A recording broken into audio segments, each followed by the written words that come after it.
House.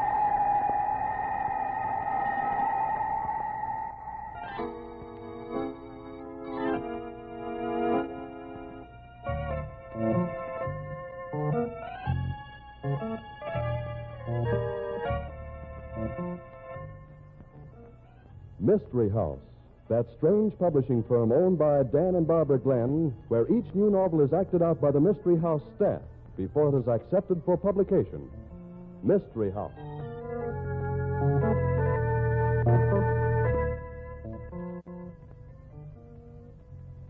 Well, Barbie, I understand we all get into a cowboy mood tonight, huh, partner? That's right, partner. We're going to act out a story about the wild and woolly West, where men are men and murders are plumb mysterious. Well, you know, I always had a hankering to be a cowboy. Then rest easy in your saddle, mister, because you're going to satisfy that craven pronto. Oh, you mean we're all ready to start firing? We sure are, partner.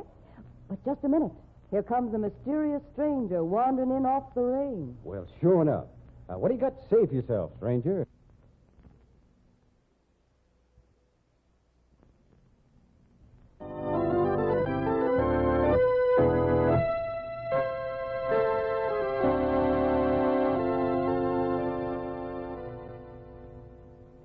Places, everybody. Set the scene for tonight's story, Tom. Death in the Saddle. Tonight's story opens in a dressing room at the rodeo. Burr Kelvin, a cowboy rodeo performer, sits with a moody look on his face as the door bursts open and his wife comes sailing in. Well, nice roping, kid. You were swinging a wide loop. You ought to pull down top money in the fancy roping without a struggle. We can use it, Burr. This rodeo racket's getting too tough.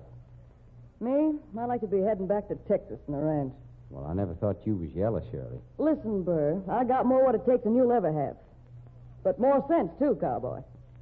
We're getting no younger fast, and this is a kid's racket. Hey, you heard him announce at the time that I made on the Bulldog in this first round, didn't you? Oh, I'd like to see any kid beat that. You'll see it when Tommy Tanner competes. Tommy Tanner, that phony cowboy, that no good... Ain't jealous of him, are you, Burr? Who, me? Jealous of that Johnny come lately? Listen, Shirley, I ain't got any cause for being jealous, have I? Well, what makes you ask a question like that? Well, I don't mind my wife being voted the most popular cowgirl in the rodeo, but I don't want you getting too popular in the wrong places. You got funny ideas about the wrong places, Burr. The kid's a top-notch working cowhand. He's got a profile and a voice. There's 2 movie scouts talking to him right now. Listen, Shirley, you ain't getting ideas about giving me the breeze for that phony, are you? Oh, you're a funny guy, Burr. Yeah? Well, I don't want my wife running around with other men. I'm kind of glad you feel that way about it, cowboy. But I can't see what you got against Tommy. He's a nice kid. You'd help him a lot. I'm having enough trouble taking care of myself without looking for somebody to help.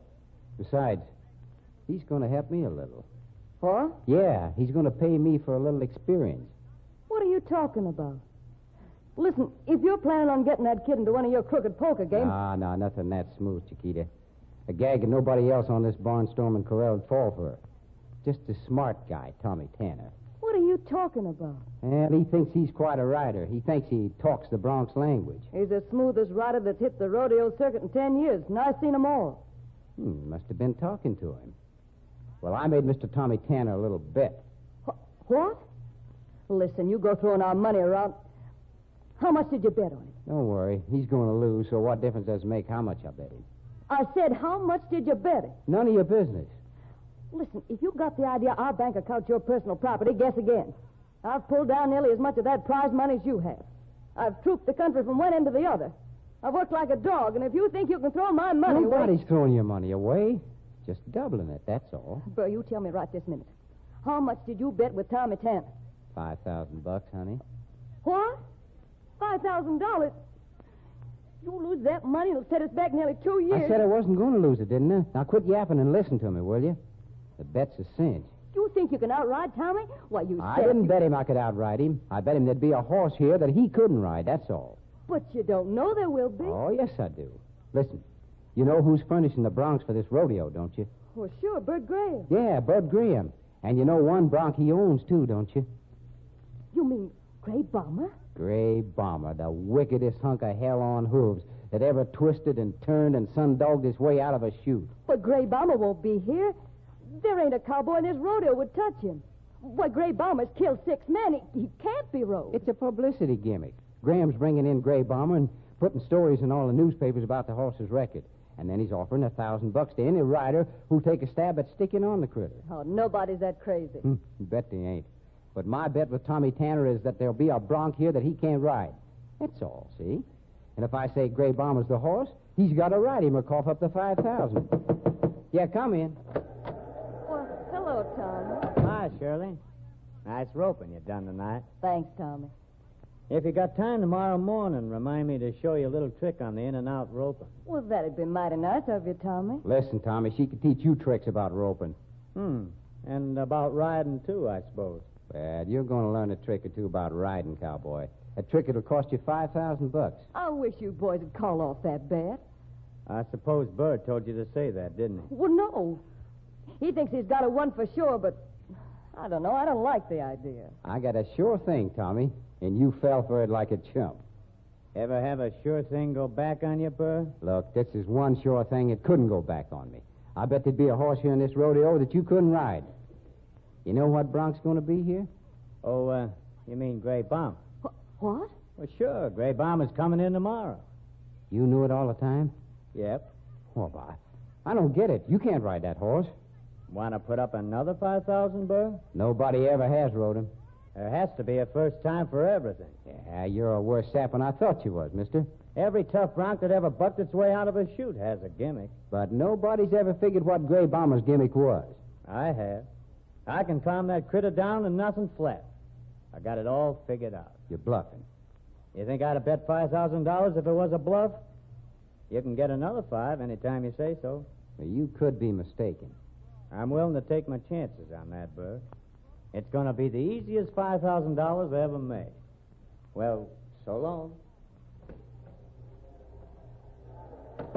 You and your bright ideas. So this 5,000 is just like in the bank, is it? Oh, now look, Shirley, the guy's bluffing. Bluffing? Why, you clown, you might as well give him the money now. And I'll tell you something else. What? I've worked like a dog saving for our ranch. Our ranch. Now we'll be lucky if we can buy a pinto pony. You lose that money, and I'm through with you.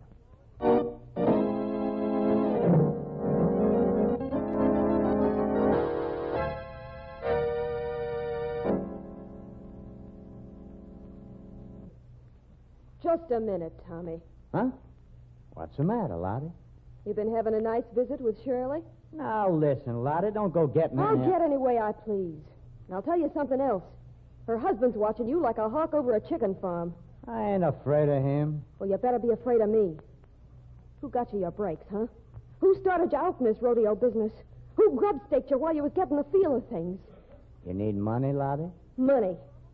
Don't you insult me, Tommy. We got an understanding that we're going to get married, and you just tried backing out of it. Sure, we're going to get married. You're working under too light a rein, Tommy. Let's get married tonight. Well, I figured maybe after we worked Abilene Rodeo, You think I'm pretty dumb, don't you? What? You ain't working the Abilene Rodeo. You got a deal on to take some screen tests. Why didn't you tell me about that, huh? Well, Who told you I was taking any screen tests? your little friend Shirley, that's who. Oh, just wait till I get my hands on her. I'm being given a double cross. Look who's talking about the double cross.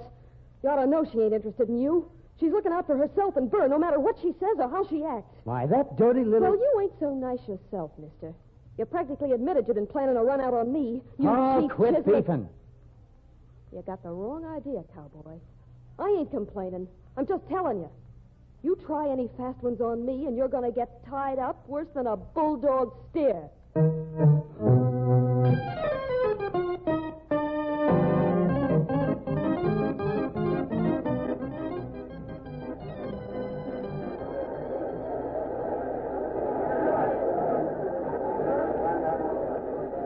And now, the feature event of the evening.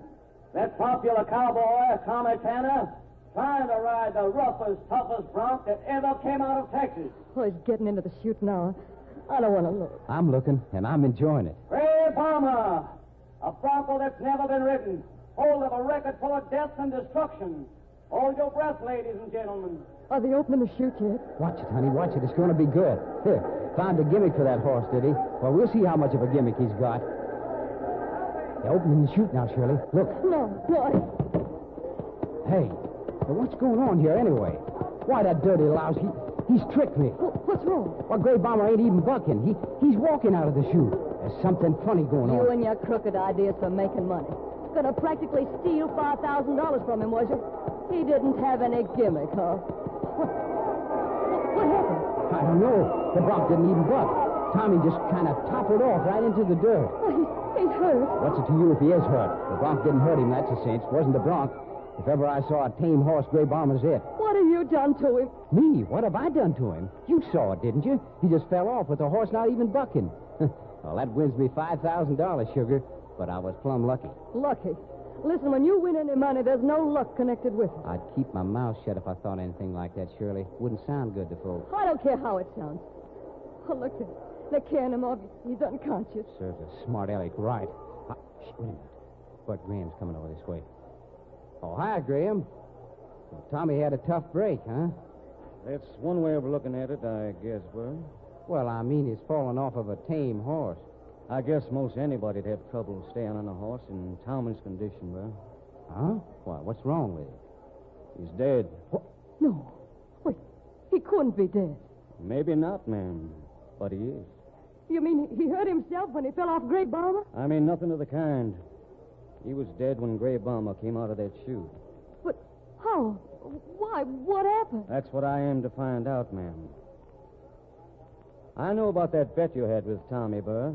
What's that got to do with it? Quite a lot, maybe. You see, Tommy Tanner's been murdered.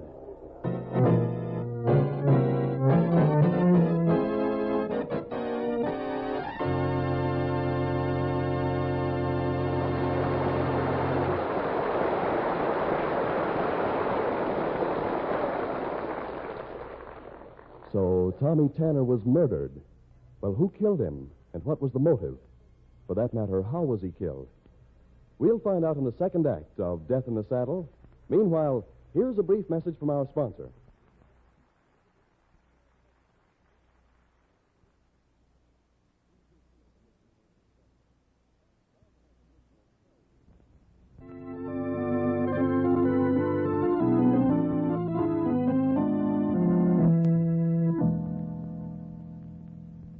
And now, Act Two of Death in the Saddle. Burr, Shirley, Lottie Moran, and Graham are gathered in Graham's office. We got to straighten this business out, folks. Well, I don't know what there is to straighten out. The guy died. He didn't die, Burr. He was murdered. The law folk kind of thinks there's a difference. I didn't kill him. No? No, why should I kill him? You was betting him $5,000 he couldn't ride Gray Bomber. And he told you had a gimmick on the horse. Well, I didn't believe him. Well, he did. You could see that plain enough, couldn't you? Reckon maybe did at that. Lucky for you, he had that accident, huh, Burr? Yeah, reckon it was. Pretty lucky. Lucky. You killed him, and you know it. He was crazy jealous of him anyway. Jealous, Lottie? I ain't heard any of this. What was he... Shirley was making a big play for Tommy. She knew about him going into the movies. Well, you dirty-minded You little... be careful how you talk to me, Shirley. I'll be careful, all right. I'll throw a lasso around your neck and pull it till the hunter squeezes your gullet up. Pipe down, Shirley. No need to get so sore. So, well, she can't... Pipe down, Shirley. You ain't my boss. Just a smart husband that practically throws $5,000 away. I didn't lose, did I? Maybe not. But you got a murder charge hanging right over your head. Look, I don't even know how the guy died. That was pretty cute how he died, Burr. What? Tommy was using his jewel saddle. Yeah, I could see that all right. The one he always used for exhibition riding. But he never had it fixed up this way before. What way? The jewels on that saddle are set into little metal holders. And in each of the holders, somebody's wedged a piece of sharp needle, coated with poison. Poison? The minute Tommy Tanner dropped into the saddle before the bronc came out of the chute, he was a dead pigeon. Who'd been in the attack room? We ain't going to find the murderer by finding who had a chance to kill Tommy. We're going to find him by figuring out who had a reason to kill him. That's easy. Lottie. Listen here, you. You've got a lot of nerve talking about me having a reason to kill Tommy. Well, we was engaged. Was is right. Tommy was trying to get rid of you. Got too big time for you. That's a lie. I heard the fight you was having with him. Oh, so you've been eavesdropping on me, huh? Listen, I'd like to show you how I rap it. Oh, so you admit you was having trouble with Tommy, huh, Lottie? We wasn't having any trouble. Nothing that couldn't have been straightened out by getting Shirley out of the way. I don't know what Shirley'd have to do with your trouble, Lottie. She's a married woman. You don't get around much, Graham. Sure, she's married, but she's kind of ambitious, too. She was looking for a chance to improve her position. Now, look here, Lottie, you can't talk... You fool. If you'd been awake, you'd have seen what was going on. Shirley was making a play for Tommy Tanner, a big play. She thought he was going to go places, and she was looking for a ticket right on the same train. When you make cracks like that, Lottie, it's a good idea to be able to prove them. Ask anybody around the road. Now, wait a minute. You girls are slowing things down. What? I'm trying to find out who killed Tommy, and you're jawing about who was Tommy's best girl.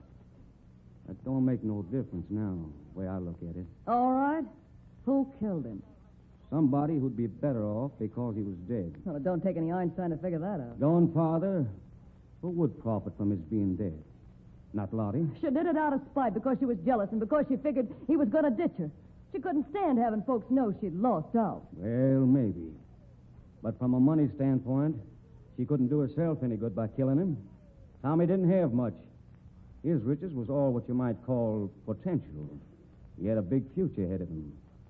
The killing stopped that future cold. Sure. That's right. He could have been a great cowboy. And the charges you've been shooting at Shirley, they kind of end up the same way, Lottie.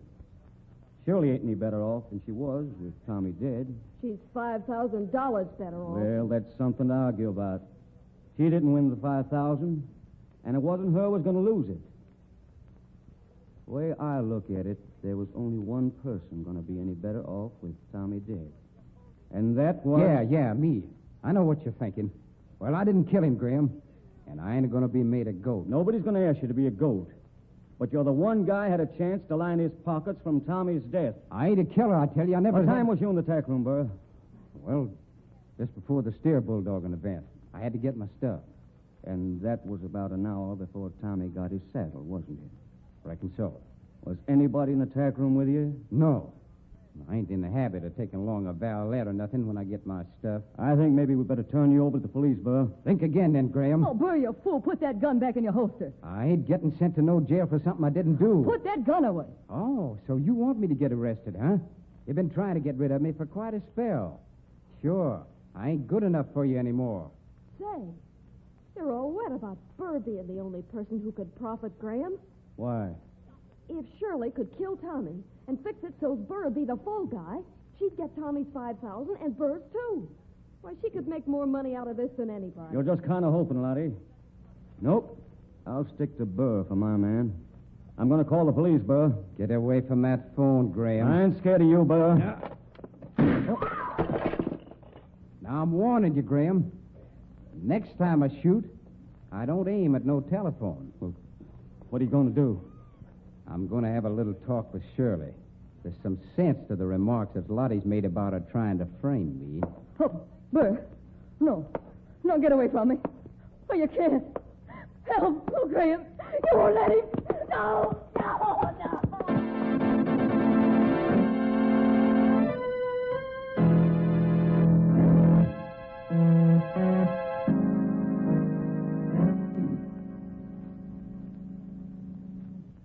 I'll get you for this, Burr, if it takes me the rest of my life. You ain't going to get nobody, now that you've confessed. Confess? Why wouldn't I confess? Well, you hit me in the face and knocked me down and twisted my arm to the breaking point. If I hadn't confessed, it'd have been nuts.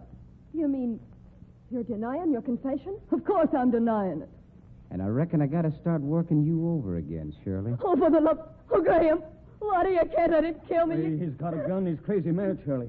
I ain't hankering to dispute with him. Your confession's true, and you know it, Shirley. You killed Tommy. Now, don't go trying to get out of it. Listen, if I'd have wanted to kill Tommy, I'd have done it a lot easier than the scheme that was worked. And if you think you're going to make my confession stand up in court, you're going to look like just as big a sap as you really are. Yeah? Why? Because I'll show the police a ticket. What ticket? The ticket to Reno. The ticket to What? Tommy had you licked on that bet. It was a big time, and he's heading right for the top. What's that got to do with a ticket to Reno? Plenty. Tommy was giving me the money to go out to Reno. I was going to skip after tonight's show. I was going to get a divorce from you and marry him. That's a lie. Oh, no, it ain't, and you know it. I got plenty of proof.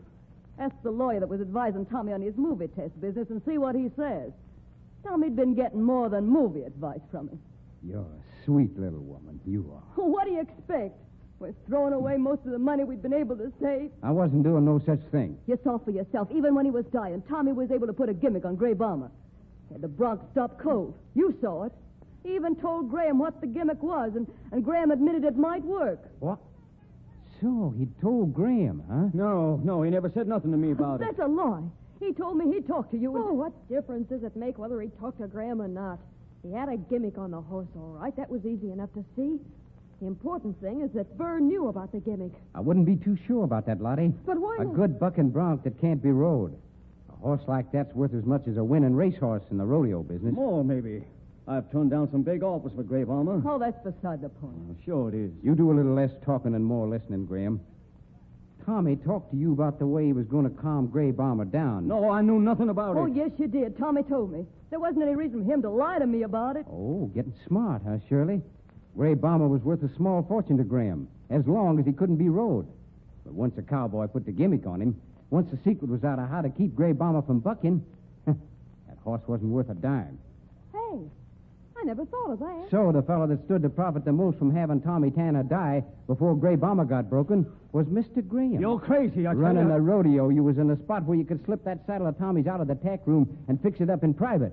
You think anybody'd take a chance of having folks walk in on him while he was doctoring the saddle that way? Well, that's right. I think it'd be kind of smart to go to Graham's office and kind of rummage through his stuff. I'll do it. What'll I look for? Lots of things. Needles, maybe, and poison. No, you don't, Lottie. Don't forget I got a gun, Graham. Yeah, that's right. You have, ain't you? Well, let's see if you want to shoot Lottie. You're standing right in front of me while I back out of here, Lottie. And once I get to my car, You won't... killed Tommy, didn't you? Sure. You think I'd let a smart aleck ruin the best horse I got? The one that's worth the most money? Come on, Lottie. Don't try to get loose, because I got a gun, too. Oh, shoot him, Bert. You gotta. Now, listen, I can't shoot Lottie. She ain't done nothing. Oh, where's my rope? Yeah, right over here. What are you going to do? Come on. We gotta run to catch him before they get to Graham's car. Now, hurry. Keep him covered with your gun in case he tries to shoot me. If he does, you gotta take a chance on getting Lottie, maybe, but you gotta get him. Don't worry, I'll protect you. Hold on. I think we're getting close enough. I gotta drop the rope down pretty accurate. And you're the one that can do it, kid. Let us sail, Shirley, and good luck. I'll get him right now. Yeah, right over his head. Look, he's pawing at it, trying to get it off. I figured he would. Careful. Now. Yeah, smart work. You got it right around his neck. Now pull it tight, Bert. I ain't strong enough. Yeah, that idiot. He's trying to get into his car with the rope around his neck. Hold on, Bert. He threw her down. Pull on the rope, Bert. I'm trying to, but it's cutting my hands off. Oh, you pulled him right out of the running car by his neck. The toughest critter I ever tried to haul in with a rope. His neck's broke. I heard it crack. Is he dead? He sure is. Good work, Burr. Yeah, I reckon so. Well, I suppose I better call the police. Oh, I'll go with you, Burr. You will? Well, I thought you was through with me. Oh, not if you'll have me around, Burr. I made a mistake. I was slow-called, yes. Well, if you've got over it, there's no use yapping around about it anymore, I reckon. And I'm kind of sorry about the beating up I give you, Shirley. Sorry. Hadn't ought to be, Burr. Made me kind of, feel that you was quite a fella. And even if it was for something I didn't do, I guess I had it coming on general principles.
Thank you.